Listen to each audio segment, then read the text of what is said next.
1000 فرشتوں کے صفوں میں، آپ کو پتہ ہے اس کائنات میں سب سے زیادہ آبادی فرشتوں کی ہے، یہ نہج البلاغہ میں امیر المومنین نے فرمایا ہے۔ یہ اور بات ہے کہ وہ ہمیں نظر نہیں آتے، ادھر 2 ہیں، ٹھیک ہے نا۔ میں کل روایت پڑھ رہا تھا، یہ 2 یعنی ہر کسی کے ساتھ لگے ہوئے ہیں، میرے ساتھ بھی، آپ کے ساتھ بھی، رسول خدا کے ساتھ بھی، امیر مومنین کے ساتھ بھی، ہر انسان کے ساتھ۔ جو فرشتے وہ امیر المومنین کے جو ہے نا ساتھ جن کی ڈیوٹی ہے، وہ فخر کرتے ہیں، ناز کرتے ہیں کہ ہم نے اپنی زندگی میں جب سے ہماری ڈیوٹی لگی ہے، علی سے کوئی ایسا قول یا فعل سرزد نہیں ہوا جو اللہ کی ناراضگی کا باعث ہو۔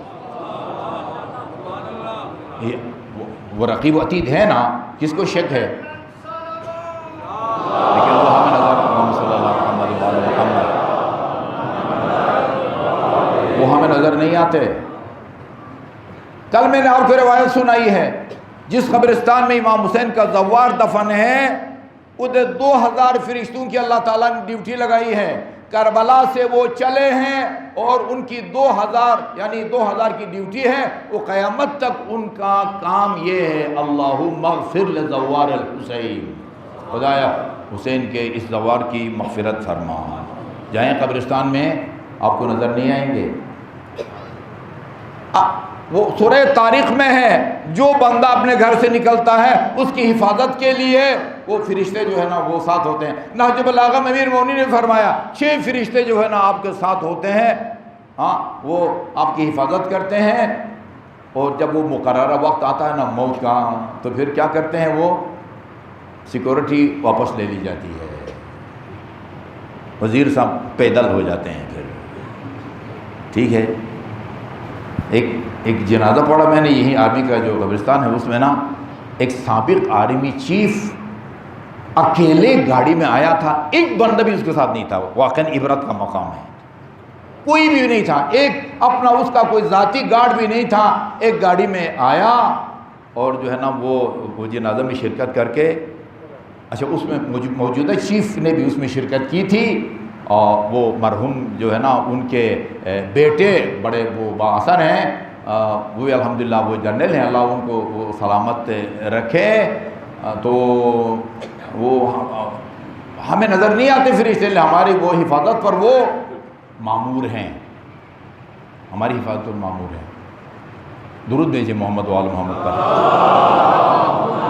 صلی اللہ علیہ وسلم۔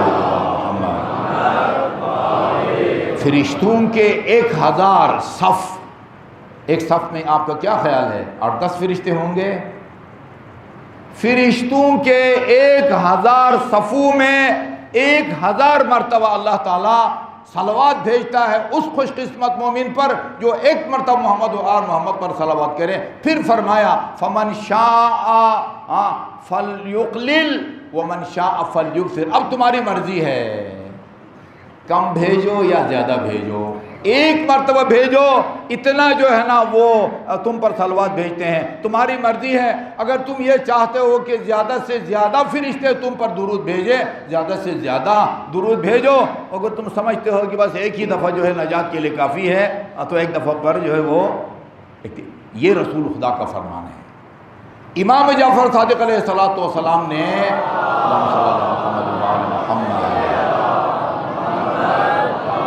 میں کہوں گا رسول خدا کے اس فرمان کی تفسیر کی ہے امام علیہ السلام نے۔ میں اس کو اگلی روایت کے ساتھ میں جوڑوں گا۔ اس روایت سے یہ پتہ چلتا ہے، صادق آل محمد کی اس روایت سے، کائنات کی ہر شے بولتی ہے، ہر شے مخلوق، ہر مخلوق بولتی ہے، ہر مخلوق میں یہ بھی ہے، مخلوق میں جو ہے نا وہ خدا کی مخلوق کے جو ہے نا وہ کیٹیگریز اگر آپ بیان کرنا چاہیں، 6 کیٹیگریز ہیں، 6 جمادات۔ ادنا سے اگر ہم شروع کریں، جمادات، اس کے بعد کس کا نمبر آتا ہے؟ نباتات، درخت وغیرہ جس میں نشو و نما ہے۔ اس کے بعد حیوانات ہیں جن میں نشو و نما کے علاوہ جان ہے، حساس ہے، سردی لگتی ہے، گرمی لگتی ہے، بھوک لگتی ہے، لڑتے بھیڑتے ہیں۔ اس کے بعد پھر جنات ہیں، پھر انسان ہیں۔ جن اب افضل ہیں یا انسان افضل ہیں؟ ما خلقت الجن والانس الا لیعبدون، دونوں میں سے جو زیادہ با تقوی ہوگا وہ خدا کے نزدیک افضل ہوگا۔ لیکن یہاں پر عجیب اتفاق ہے، اتفاق نہیں کہوں گا، اللہ جو کام کرتا ہے وہ اتفاق سے نہیں کرتا، بائی چانس نہیں کرتا۔ یہاں جن کا نام پہلے لیا ہے، انسان کا نام بعد میں لیا، ما خلقت الجن والانس الا لیعبدون۔ اس کے بعد پھر کون ہے؟ فرشتے، یہ چھ قسم کی مخلوق ہے۔ اچھا، اور مخلوق ہوا بھی مخلوق ہے نا؟ ہوا کس کیٹیگری میں آتا ہے؟ جمادات میں بھی نہیں ہے، نباتات میں بھی نہیں ہے، حیوانات میں بھی نہیں ہے، انسان بھی نہیں ہے، جن بھی نہیں ہے، فرشتہ بھی نہیں ہے، لیکن کیا ہے؟ مخلوق ہے۔ ہوا مخلوق ہے یا نہیں ہے؟ مخلوق ہے نا۔ امام جعفر صادق علیہ السلام، ابھی یہاں سے یہ اس روایت سے یہ معلوم ہوگا، ہر شیء وہ بولتی ہے، تسبیح کرتی ہے۔ ان من شیء الا ویسبح بحمدہ، ہر شیء اللہ تعالیٰ کی تسبیح کرتی ہے، ہر شیء اللہ کی تسبیح کرتی ہے۔ جمادات اللہ تعالیٰ کی تسبیح کرتے ہیں، نباتات اللہ تعالیٰ کی تسبیح کرتے ہیں، یہ حیوانات اللہ تعالیٰ کی تسبیح کرتے ہیں۔ ائمہ معصومین نے ہمیں بتا دیا ہے کہ فلان پرندہ اپنی آواز میں کیا کہتا ہے، فلان کیا کہتا ہے، فلان کیا کہتا ہے۔ امام محمد باقر نے فرمایا ہے، مظلوم کربلا کی شہادت کے بعد جب ذوالجناح خالی خیموں کی طرف آ رہا تھا، وہ اپنی آواز میں کیا کہہ رہا تھا؟ الظلیمہ الظلیمہ، جی لأمت قتلت ابنت نبیہا، کسی کو نہیں پتہ۔ 4 یا 5 سال کے امام محمد باقر ہیں، کہتے ہیں ذوالجناح اپنی زبان سے یہ کہہ رہا تھا۔ پرانے زمانے میں اس آیت کی تفسیر اس طرح کی جاتی تھی، بھئی ہر شے میں بولنے کی وہ طاقت نہیں ہے، یعنی زبان حال، ہر شے کا وجود، ایک درخت جو ہے خود اس کا یوں کھڑا موجود ہونا، یہی تسبیح ہے، باقی وہ کہتی وہتی کچھ بھی نہیں ہے۔ ایک پتھر جو کھڑا ہے، چھوٹا یا بڑا ہے، کنکری، خود اس کا وجود جو ہے وہ سراپا تسبیح ہے، لیکن وہ پڑھتی نہیں ہے۔ لیکن شیخ صاحب رحمۃ اللہ علیہ فرماتے ہیں کہ یہ نہیں ہے کہ صرف ان من شیء الا یسبح بحمدہ، ہر چیز اللہ تعالیٰ کی تسبیح کرتی ہے۔ اس کے بعد ایک جملہ ہے، اس سے پتہ چلتا ہے کہ ہر شیء کی اپنی ایک بولی ہے جس کو میں اور آپ نہیں سمجھتے۔ وہ کیا ہے؟ وَلَكِنْ لَا تَفْقَهُونَ تَسْبِيحَهُمْ، ہر شیء اللہ تعالیٰ کی تسبیح کرتی ہے، یہ اور بات ہے کہ تم اس کی تسبیح کو نہیں سمجھ سکتے۔ اچھا، اگر خود اس کا وجود ہوتا وہ تو ہم پتھر کو سمجھتے ہیں کہ کیا چیز ہے، ہاں درخت کو ہم سمجھتے ہیں کیا چیز ہے، انسان کو بھی سمجھتے ہیں، جن کو بھی سمجھتے ہیں، ہاں فرشتوں کو بھی سمجھتے ہیں، جو کچھ ہمیں بتایا گیا ہے۔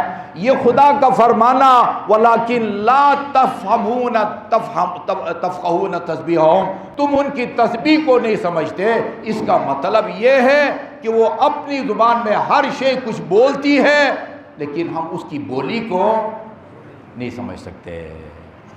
اب آئیے امام جعفر صادق علیہ السلام کیا فرماتے ہیں؟ اللہم صلی اللہ علیہ وسلم،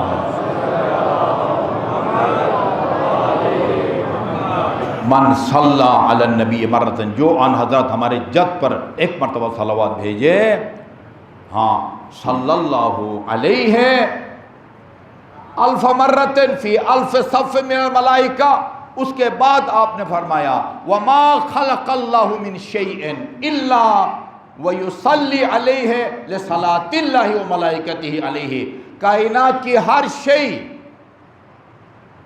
شیء میں سب کچھ آتا ہے، خدا کی ہر مخلوق، شیء کا لفظ بھی نہیں ہے، مخلوق کا لفظ استعمال ہے، وما من شیء، خدا کی مخلوقات میں سے ہر مخلوق جب وہ دیکھتی ہے کہ خدا اور اس کے فرشتے محمد و آل محمد پر صلوات بھیجتے ہیں، پھر ساری کائنات اور خدا کی مخلوق اس خوش قسمت مومن پر صلوات بھیجتی ہے جو ایک مرتبہ محمد اور آل محمد پر صلوات بھیجے۔